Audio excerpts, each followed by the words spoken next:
Episode 369. I am cloning myself. The primitive forms of artificial intelligence we already have proved very useful. AI is a golden opportunity. How do we ensure that this technology is regulated? The long arc of technological history is now in an extraordinary new phase. The AI 6 podcast with Joanne Sweeney. Digital Training Institute is cloning Joanne Sweeney. Meta is cloning Mark Zuckerberg. Hello, and you're very welcome to AI 6, the podcast that takes away AI overwhelm in just 6 minutes a day. As you know, I'm on a mission to upskill 500,000 people in AI, and today's show is a bit of a personal, professional one. Why I am building an AI clone of myself, why Meta is doing the same with its CEO, and what both of these projects say about the next phase of our work. So, what parts of me am I cloning? Now, I would be facetious and say, well, the best parts, of course. Well, I'm cloning my voice, 2 decades of work in communications across all sectors and everything that I've learned about AI. I'm building an AI version of Joanne Sweeney called AIJ.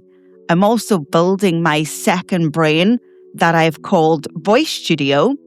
And this week, I also found out that Mark Zuckerberg is doing the same thing at Meta, albeit probably at a much more extravagant scale and a bigger budget. But let me start with what I'm doing.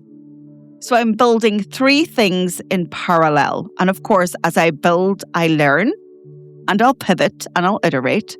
First, AIJ, an AI version of me trained on my voice and 2 decades of writing and work, teaching and thinking. Second, govcoms.ai, a domain expert AI model for government and public sector communications teams, tuned into how they do their work every day. And third, Voice Studio, which I think of as my second brain, a place where my knowledge, my IP, and my way of working are captured so that they can be used at scale. And I'm doing this for 3 reasons. First, it's curiosity. I can't teach AI literacy and AI adoption without building it for myself. And so you could call Digital Training Institute the research and development department of all things AI. Secondly, I want to offer a new value proposition to my clients. They need more from me than just training and advisory. And of course, they can get that themselves from AI. So I have to reimagine the value that I'm bringing.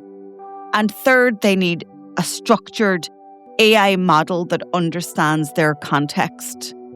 And, you know, I'm one person and we're a small team.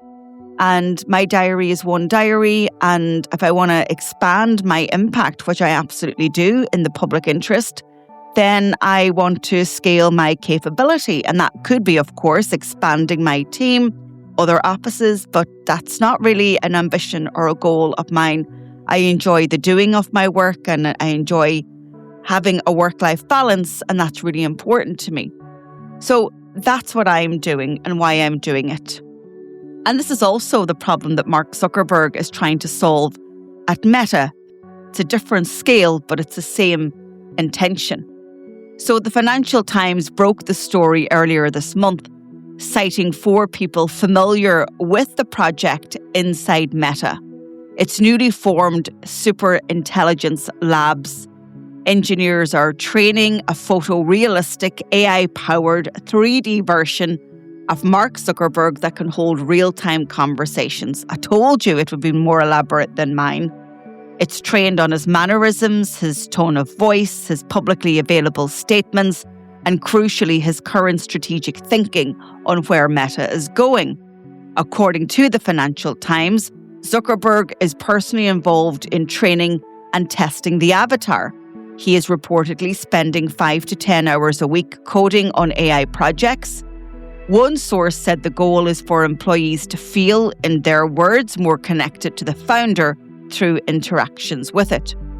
Meta has almost 80,000 employees and, of course, one CEO, and no human can be present for that many people. And so the company is building an alternative likeness, an alternative presence. Some commentators are questioning the transparency of this project, that it was broken by journalists, and why Meta hasn't publicly announced its avatar. But hey, maybe it had intended to, but just not yet. And so how many other leaders will we see cloning themselves with AI? Will we see political leaders also doing that? We've seen that being done in Albania with their first AI minister.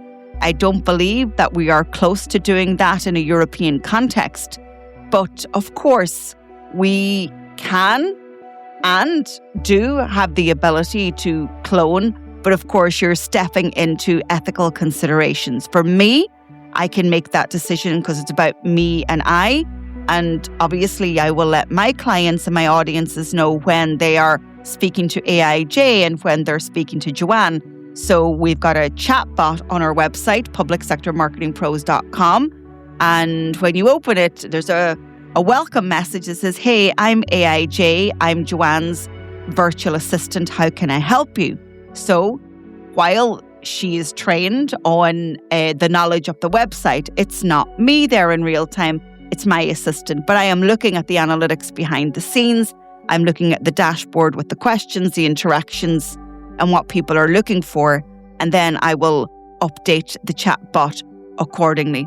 So what are you thinking around cloning, around extending the capability of you or your company's presence? Because remember, data is the real currency in the AI age, and we do absolutely need to mix that by being explicit and transparent with our audiences.